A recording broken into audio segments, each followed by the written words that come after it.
Okay, happy Thursday. I'm in a really different location.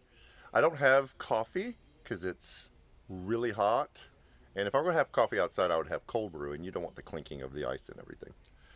The reason why I'm here is we're going to talk about our second season, but I wanted to show you a few things first. Um, Let me see how I can do this in the right order. This is my backyard, and there's my cat behind me. You'll see her, Ellie.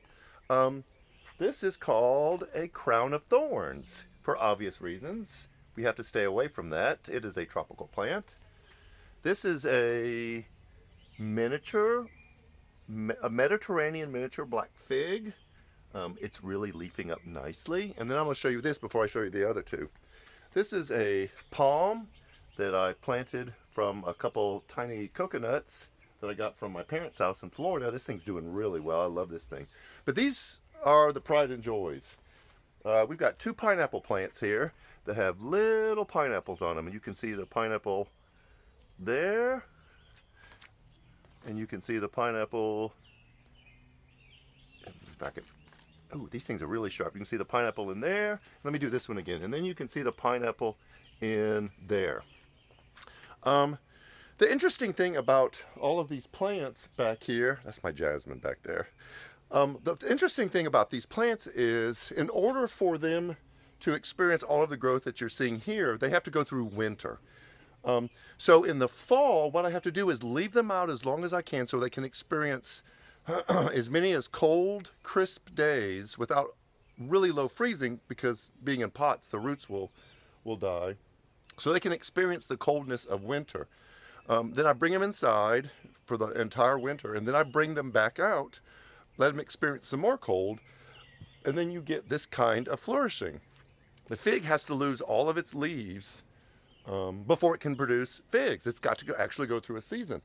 Pineapples, even though they're tropical, have to do the same kind of thing. They have got to experience some coldness. And the thing with pineapples is you have to be patient because it takes about 3 to 5 years to produce a pineapple.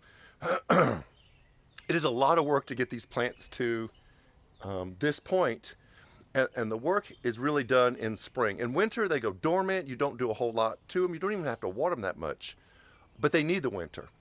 The thing about spring is the amount of effort to get them to do what they do. I've learned with the palm, in order to get it to flourish, I have to use Epsom salt. To get my plants to flower, they need calcium, which is eggshells. If they like acid, which is the azaleas and gardenias and other things, I use coffee grounds. We've repotted 3 of these in new pots because they were getting kind of root bound. So the thing I've learned about spring is there's a lot of work. If you want this, you have to put the effort into it.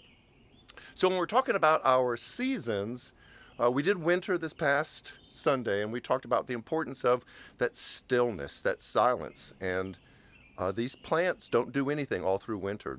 They just go kind of dormant. But in spring, there's a burst of growth, the pineapples and flowers.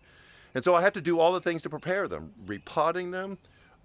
If I'm fertilizing them, they need watering more. I don't water them that much in the winter, but because it's warmer, they need a lot more water. And so, one thing that we can say about entering a season of spring is that first it has to be born out of winter. In order for spring to happen and to get the flowers and the growth that you see, there has to be that period of dormancy where they do the work of winter. But when spring comes, it's rolling up your sleeves and it's doing the work. I end up weeding these a lot also. So we'll talk about that this Sunday. That as you come out of winter, however long that lasts, that it is not a set period of time, there is a spring of growth, of newness, of freshness. It's kind of like a resurrection.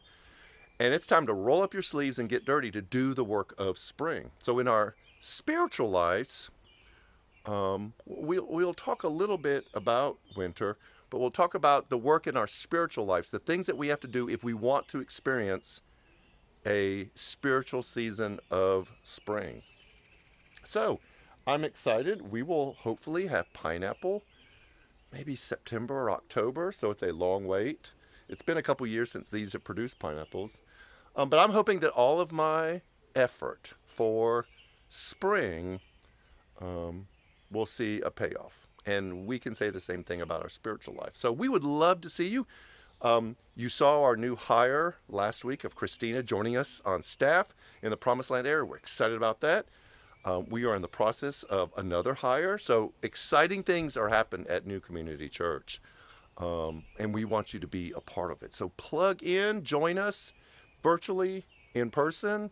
We're seeing new faces all the time. And there's a lot of things going on. You will see that in the next coming bit. So have a great day. Stay cool. And take care. No coffee, but we'll see you Sunday.